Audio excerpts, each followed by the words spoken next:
All right, let's call the Sutter Butte Flood Control Agency meeting to order. Can I have a roll call, please? Jeff Stevens. Here. Mike Ziegenmeyer. Here. Bruce Johnson. Here. Bill Conley. Here. Todd Kimmelshoe. Here. Bo Shepherd. Here. Mark Boomgarden. Here. Charlie Hoppin. Here. Gary Marler. Here. Jeremy Chapdelaine. Here. Mike Morris. Here. Chris Schmidl. Here. Can I have Mike give pledge of allegiance, please? Stand, please. Salute. Pledge. I pledge allegiance to the flag of the United States of America and to the republic for which it stands, one nation, under God, indivisible, with liberty and justice for all. Nice shirt, Chris. Thank you. Special occasion. All right. We allow public comment, so a member of the public will be allowed to address the Sutter Butte Flood Control Agency Board of Directors on items of interest to the public that are within the subject matter jurisdiction of the board. Any member audience who may wish to bring a matter before the board that has not been placed on the agenda may do so at this time. However, state law provides that no action may be taken on any item not appearing on the posted agenda. Is there any public comment? Carm doesn't have anything to say. Okay. Consent calendars.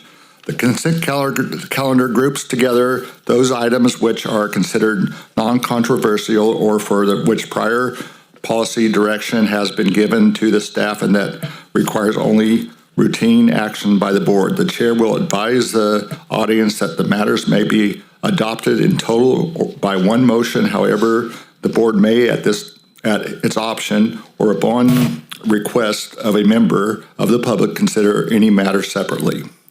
So I look for approval of the consent calendar. Mr. Chairman, I'd actually like to take item number 2 off consent. Okay. And I'll give a short presentation on that after you guys consider item 1. Okay. Do we need a motion to take 2 off or just? No, just allow the consent calendar to be approved.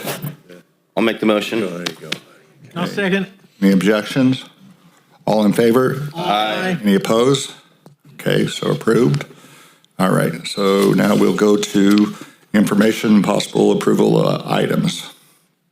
Okay, I'm going to do item number 2, Mr. Chairman. So typically on our construction contracts, we would typically have them on consent, but this one's a little bit different. So I wanted to take it off consent and do a short presentation. So I apologize, it's a little, the wording is a little small, but this is just taken right out of the staff report. So this is the approval of the plans and specifications in consideration of contract award of the OWA Thermalito Recreation Improvements Project to R&R Horn contractors. So the items before the board today, we have 4 staff recommendations. So the first one is, like I said, to approve the plans and specifications, which we typically do for all our projects as we award our contracts. The second item is a little bit different. So we, in our bid documents, we had asked for a 95-day bid guarantee from all the contractors. And that took us out to March 14th. And here we are, we're March 11th, so we're ahead of that date. But right now, we can't officially award the contract until we get FERC approval. FERC is the Federal Energy Regulatory Commission. And we're waiting on FERC approval. So I reached out to the contractor to see if they would be okay with doing an extension of an additional 30 days of their bid guarantee, and they agreed to that. So we wrote up an agreement. So, and they've already signed that agreement. So I'm asking the board to give me authority to sign that 30-day extension with our contractor who really wants this project. So we're excited about that. Item 3 is to delegate authority to the executive director to award and execute the contract with R&R Horn once we have FERC approval. But also, if for some reason we're not able to get that FERC approval prior to April 13th, that I'll come back to the board at our normally scheduled April board meeting, which I believe is the 11th. And we'll talk about it at that time. But we're hoping we get the FERC approval and I'll be able to enter into the contract with R&R Horn.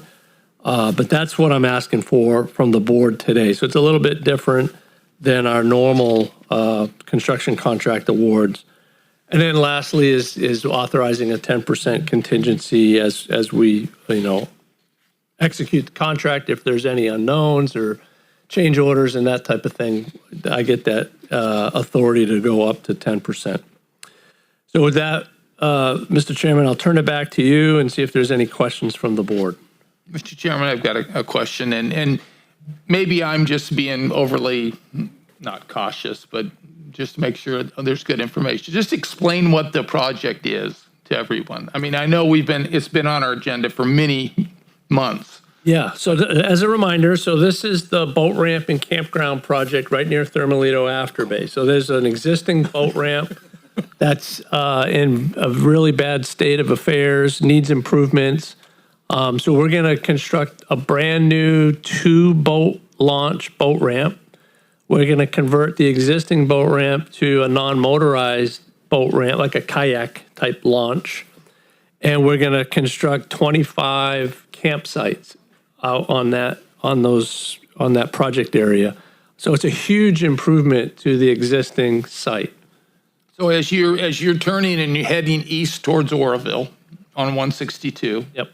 It's on the south side or the north side? It's on the south South side. side, that's Right on the Feather River, right near the Thermalito Afterbay. It's one of the most populous fishing spots in the area. Okay. I just wanted to make sure everybody knew what this was all about. And we're working closely with our partners, DWR, CDFW. Everybody's pushing forward in a real aggressive way to make this project happen. It's just right now this FERC approval is outside of our hands. We're relying on DWR to have those active engagement with FERC.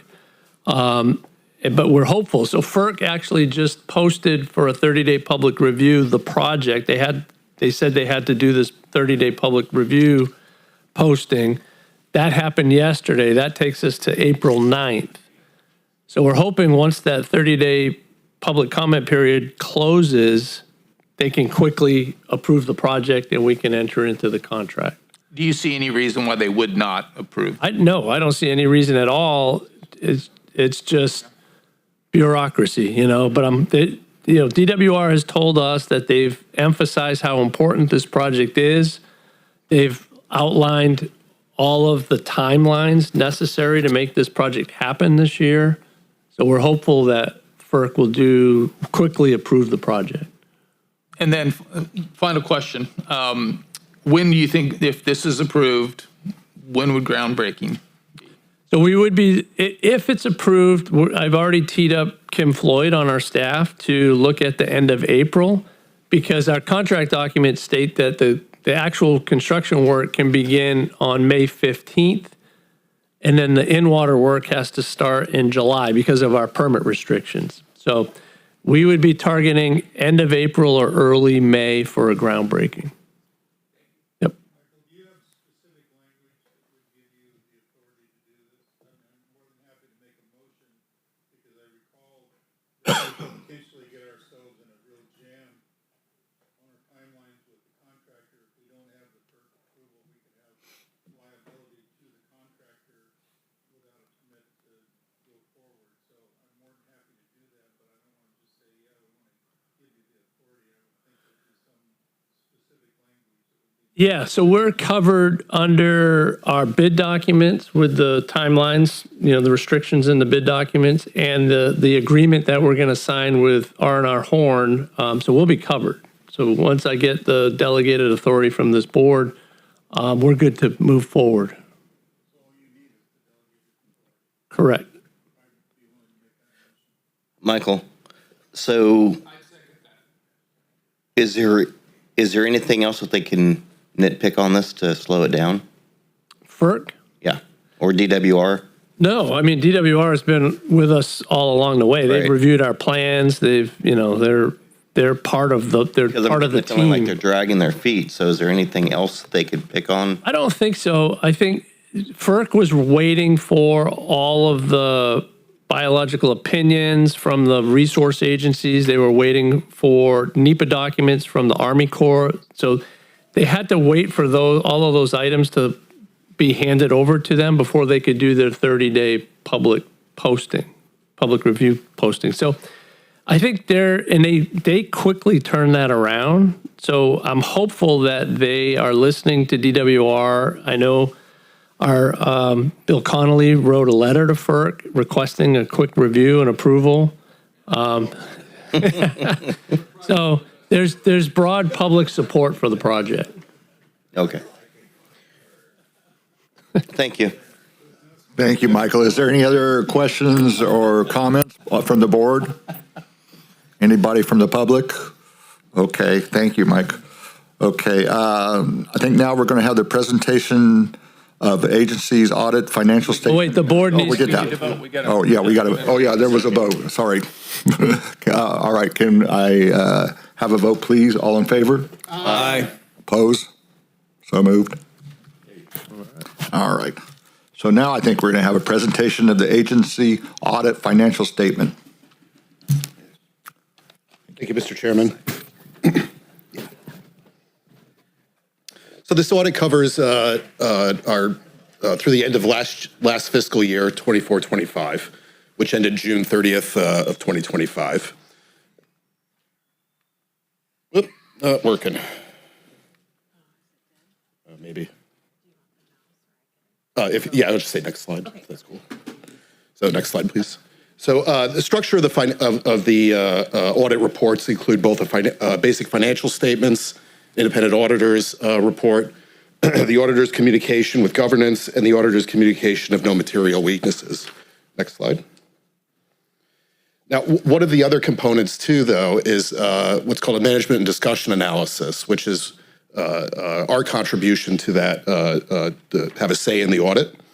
And what we typically do is we highlight some components from 24-25 specifically, advancement towards the FERLIP Phase 1, completion of the federal project, completion of 2 for design, completion of portions of the OWA projects like the veg planning grant, completion of sediment removal project to date, and the advancement of Sutter Butte's the civil design work. An independent Frau Liefa, independent agent, establishing the independence of Frau Liefa and repayment on Sabufka, towards Sabufka. So we ended with about $7.5 million in capital work completed in 24-25 net of debt service. Next slide. So the annual financial reports, including the management discussion analysis, what we call the MD&A. Just to go over some basic highlights, overall increase in financial activities, both expenditures and revenues, and a decrease of net position due to continued retirement of assets and the transfers of those assets over to local maintaining agencies. Next slide, please. So this was our 6th year with Badawi as an auditor, and just some quotes from those from their reports was we had a clean audit. And that's pretty much it for that slide, I guess. Next component. Yep. So in communication letter 2, just to go into further detail from the auditor, there were no difficulties dealing with Sabufka's team. No significant misstatements to reports that we had submitted. And no prior recommendation for review of material weaknesses, which means they didn't identify any internal control problems. The next slide. I'm going to hand this over to Seth, who wants to briefly discuss SB 827 and some regulations there. And I'll just summarize the audit. It was a clean audit. The 3 reports kind of had all their boilerplate language, and ultimately, another successful audit, another years of good work. So we thought it was apropos at this point in time to kind of let the board know about a new training requirement It's related to fiscal and financial training. So this was SB 827 was signed into law late last year and went into effect on January 1st, 2026. It requires 2 hours of fiscal and public finance oversight training for all public agency and officials, both elected and anybody who is in charge of any training. So this is in addition to what you would normally have as AB 1234 training. So that's your ethics training. You have 2 hours required every 2 years. And then your harassment prevention training requirement as anybody that employs people or is in a position to have enough employees, they have to have required sexual harassment prevention training. So Downey Brand is partnering with LWA to offer a free training to cover all those requirements at once. Just a kind of a notice to save the date. If you are interested in taking care of all those requirements in one day, we'll provide that training in Sacramento in person on June 2nd. So just thought that was worthwhile as we're going over the audit and thinking about financial and fiscal responsibility, that it would be a good time to kind of let folks know about that. So if you have any interest in kind of taking care of all your required training in one day, or any component thereof, I think we'll be able to put together a schedule of, since they're all 2 hour modules, of what time and day, what time of the day that would be. So again, partnering with Downey Brand and some folks in their office who have done that. And so this is new. And my assumption is that many of you will probably get this taken care of by your member agencies, and your staff there will let you know if, when that will be available. But if you're new to your office as of after January 1st, 2026, January 2nd, 2026, you have a requirement to complete this training within 6 months. If you were already in office, then you get the full 2 years. So you'd have to have it completed by January of 2028. So. Not that I don't thoroughly enjoy going to Sacramento, but can we do this on a audio, video kind of thing where we log in? Yeah, we talked Downey Brand, and when we were planning this, we thought about the technology hurdles could get kind of difficult because there is a requirement to do. It's required to be an active training, so back and forth participation, and we'll have to issue a certificate. And so doing that remotely might be a little more difficult. We were talking about recording it and then providing it back, but then that sort of doesn't meet that requirement. And it's really driven by that sexual harassment prevention training. There are more requirements around that to have that back and forth interactive training. What's that? Yeah, that'd be it. Yeah, I think we were trying to make it so that it would meet the requirements of all three training, and the prevention training is I don't know if you've had to do that before. It definitely is sort of that back and forth active participation, and so. Yeah, unfortunately.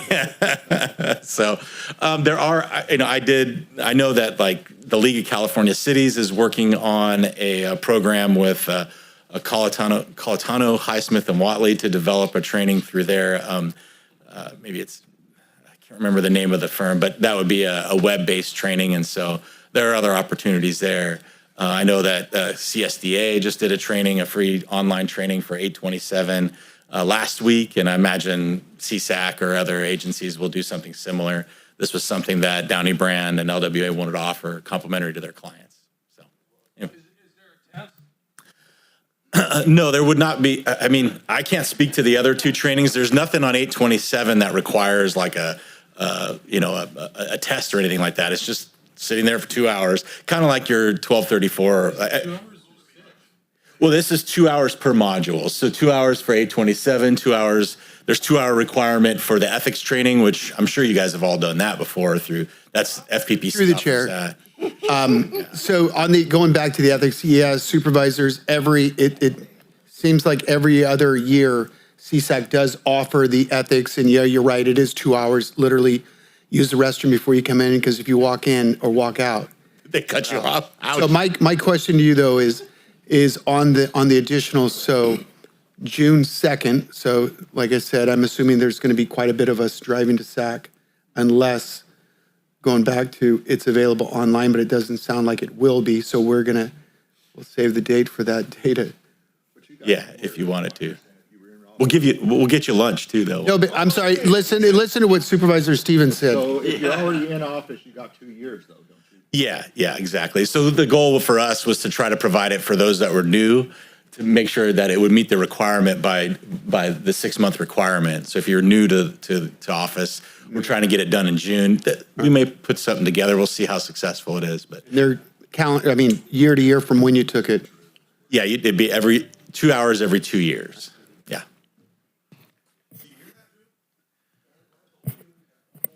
Yep.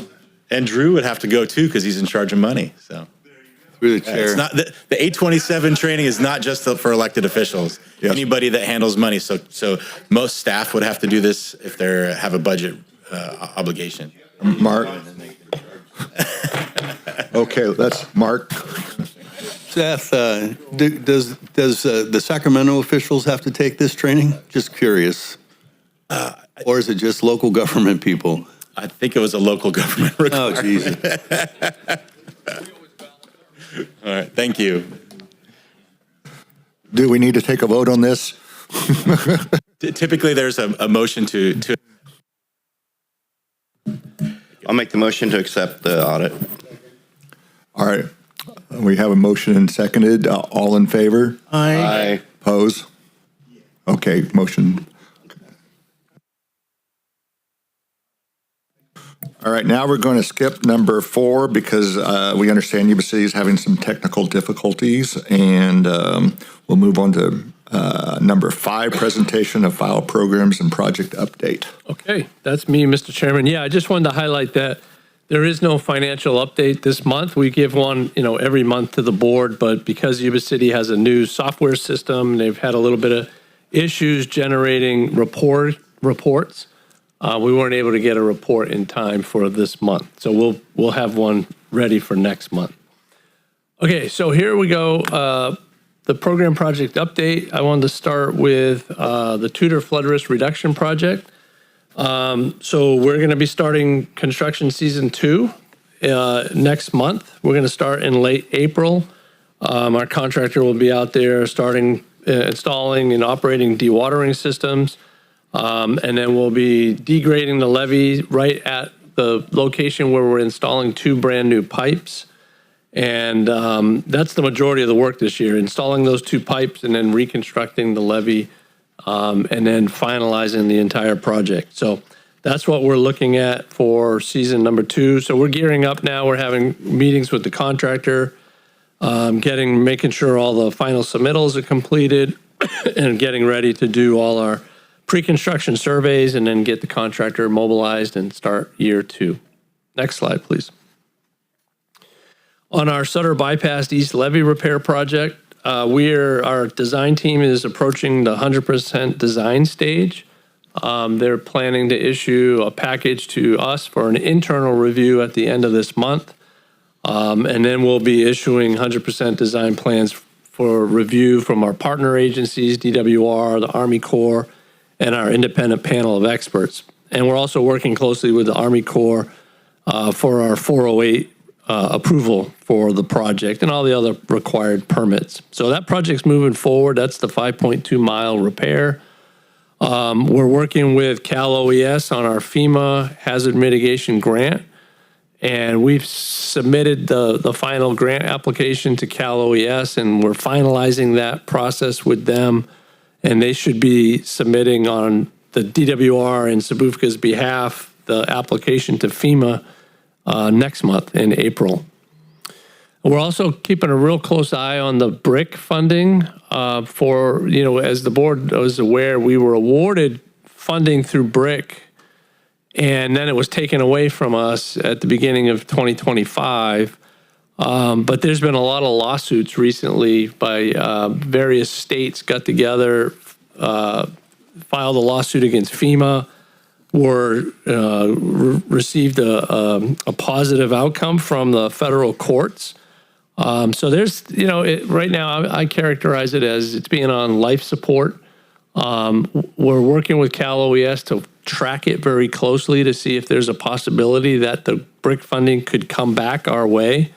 But at the same time, we're going after HMGP. So we're doing everything we can to secure construction funding for that project.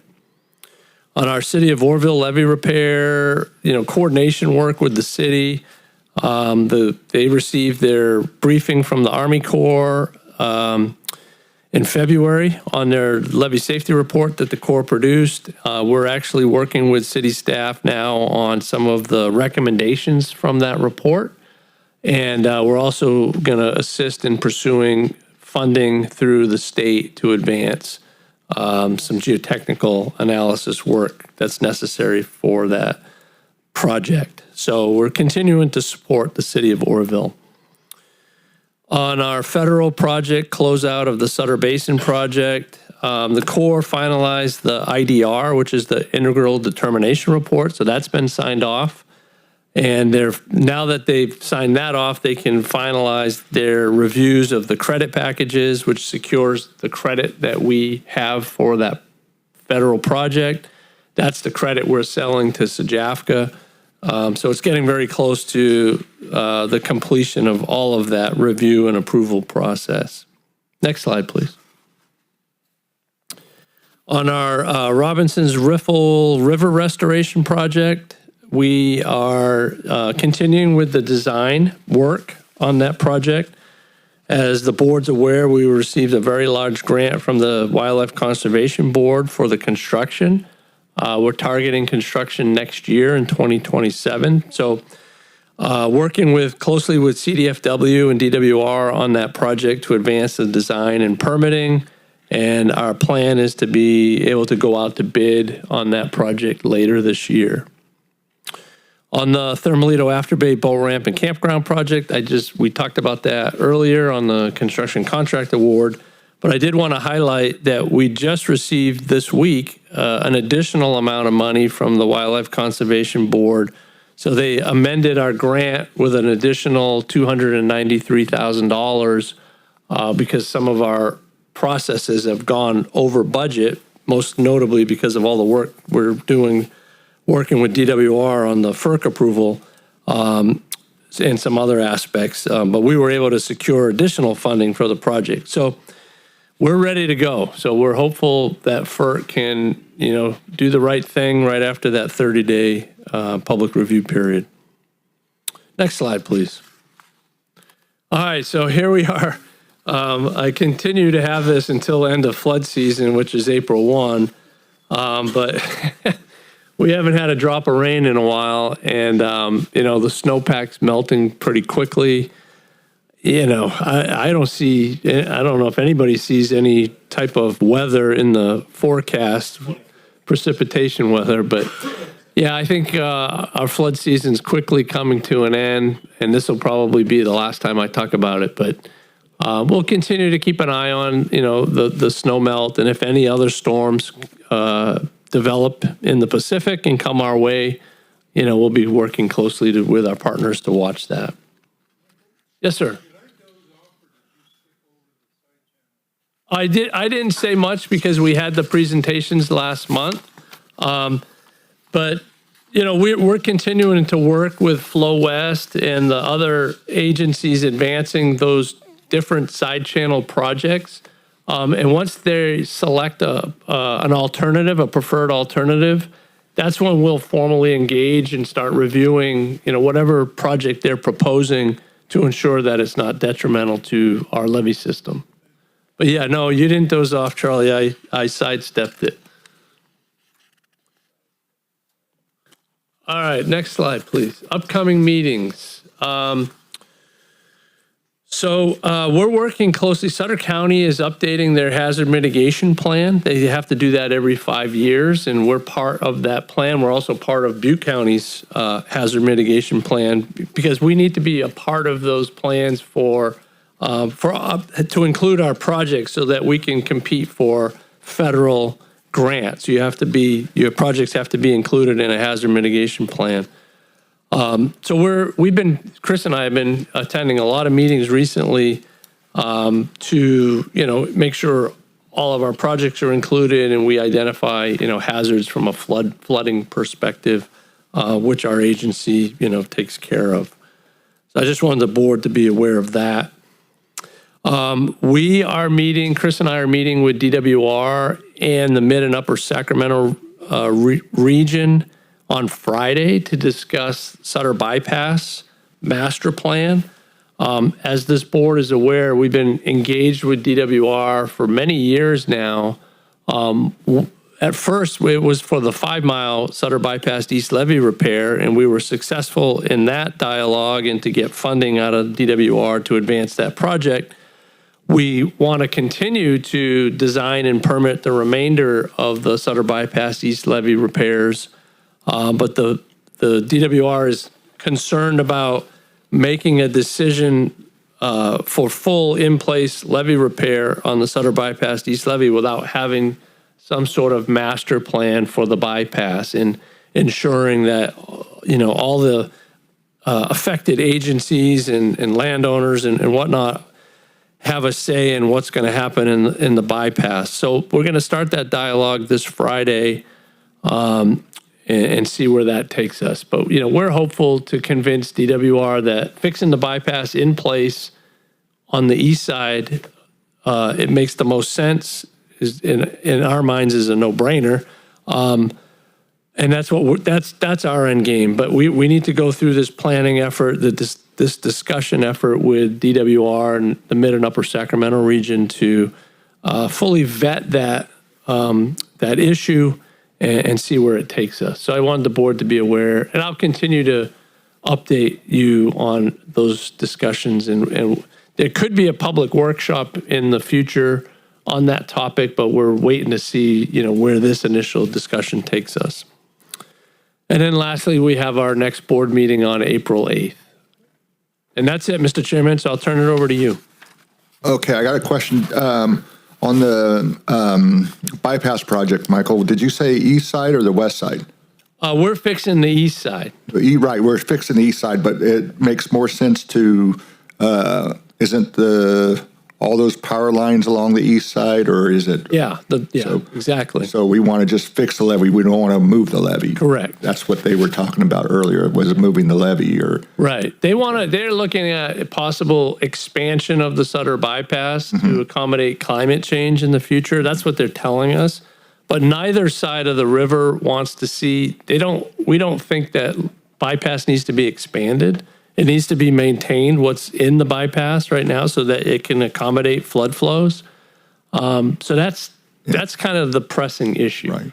But if they were to expand it, it would make more sense to do it on the west side because that's what we think, but the west side folks don't think that. Okay. Have a different opinion. All right. So that's what. Thank you. Yeah. Okay. Is there any other comments from the board? If not, I would move for adjournment. Second? Second. All in favor? Aye. Okay. Thank you.